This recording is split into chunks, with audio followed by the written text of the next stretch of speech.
I had no idea. I literally didn't. In a lot of ways, it surprised me because I just came off using the Z Fold 6. The Z Fold 6 was a really good feeling device as well, but man, the Z Fold 7, man. Before we go right into this video, I gotta give a big shout out to Honor, Xiaomi, Oppo, Vivo, all those companies over there that do foldable devices. They do them well.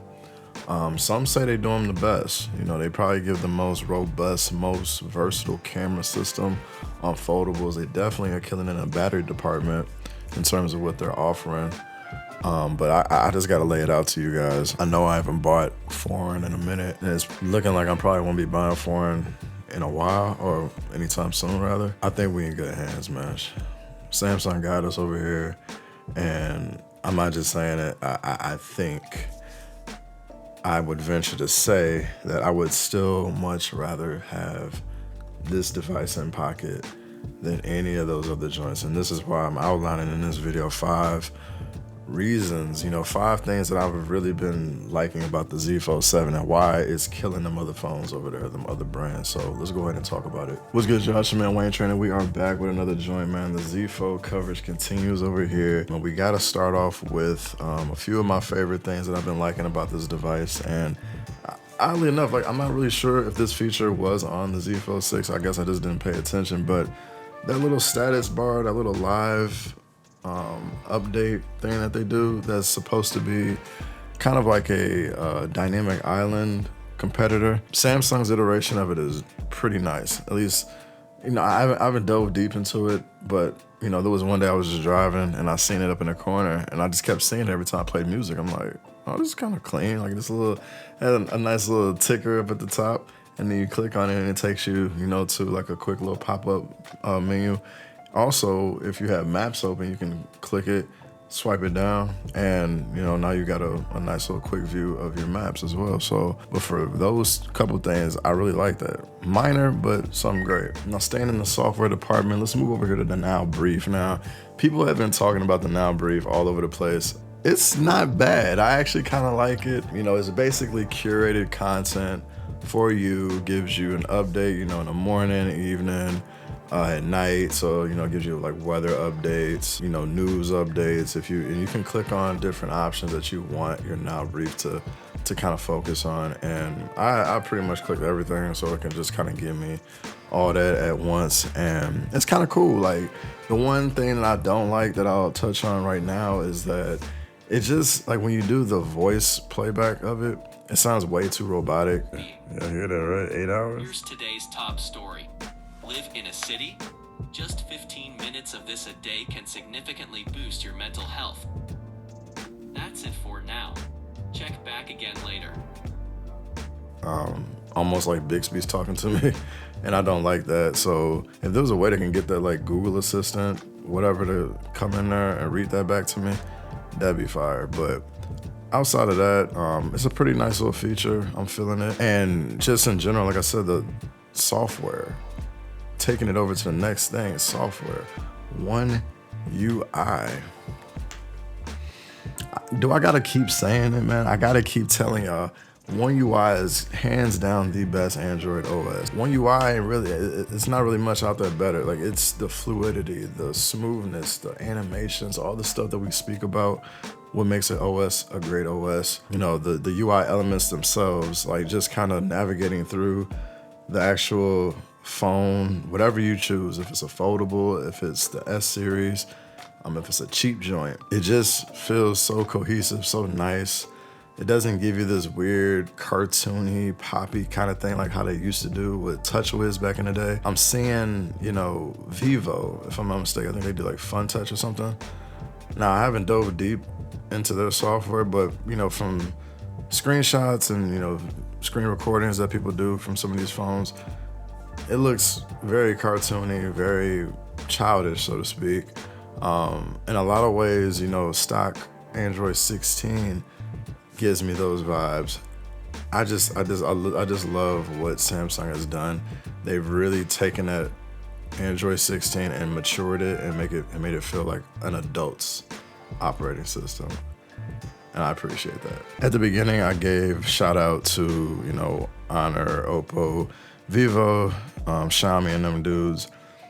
And here's another shout out. I know they've been doing this for a while. The face unlock, you know, on those devices, the biometrics as a whole has been pretty solid. I can't take that away from them.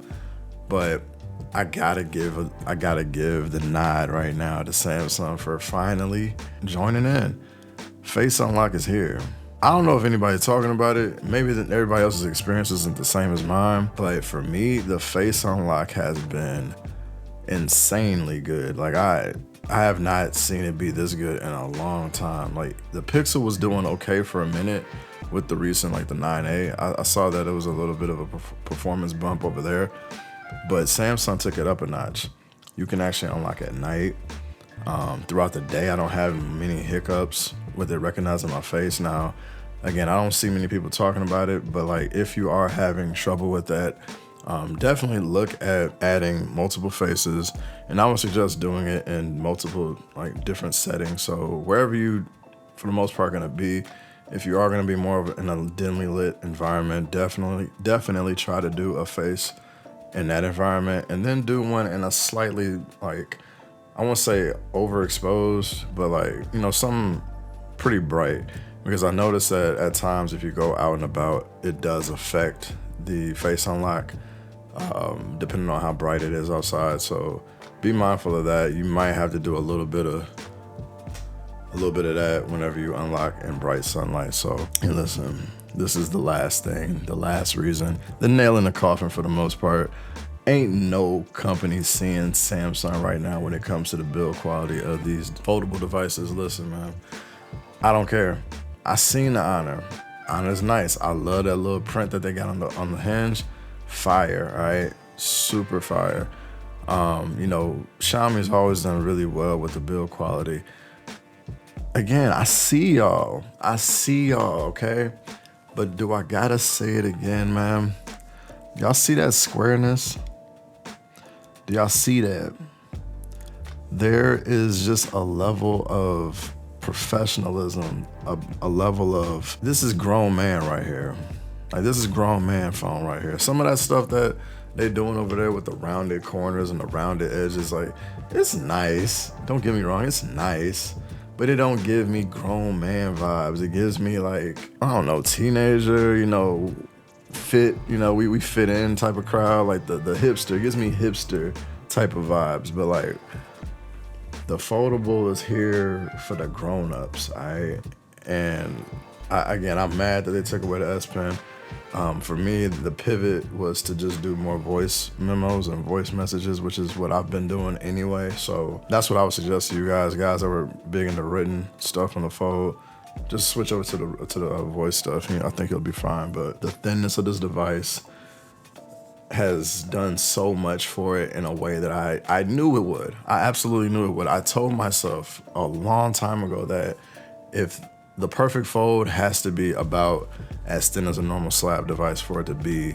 It can't add no bulk. It can't do too much. Like, the flip gets away with it because it still, you know, shrinks down into a smaller compact size. You can justify that thing being here forever. The normal foldable had a weird, you know, identity crisis, so to speak, in its existence, because it doesn't solve a problem, so to speak. So if it doesn't solve a problem, it definitely can't add a problem. So what did Samsung do? Finally thinned it out, not much thicker than an iPhone, definitely smaller than an iPhone with a case on it. Now it's one of them devices that, oh yeah, we can rock with this daily, any day, like just no issues. Like, I love using this thing without a case. We took away some stuff. Bring that stuff back, please.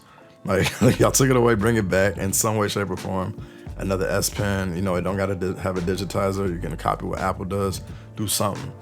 Give us something. Like, it's not necessary, but stop taking away stuff. I don't like that. I don't appreciate that. But anyway, man, I love the Z Fold 7. I've been enjoying it. I cannot wait to use it every single time. I love just looking at that thing. Like, I'm gonna close it out with this, man. Let me know if y'all ever did this in the comments. Let me know. Like, have y'all ever just had your phone, right? You know, you bought a brand new nice piece, right? and you know, you might be at the, like, this is you at your desk, you.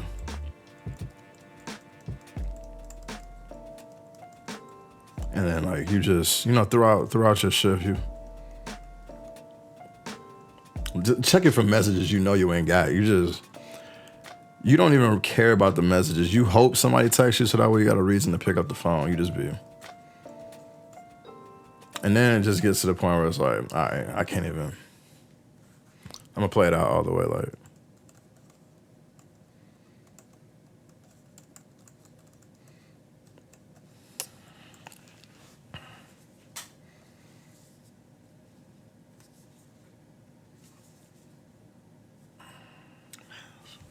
Clean.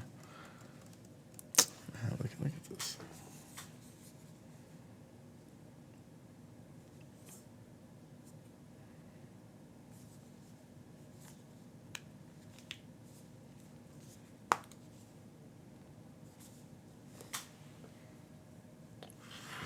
I love you.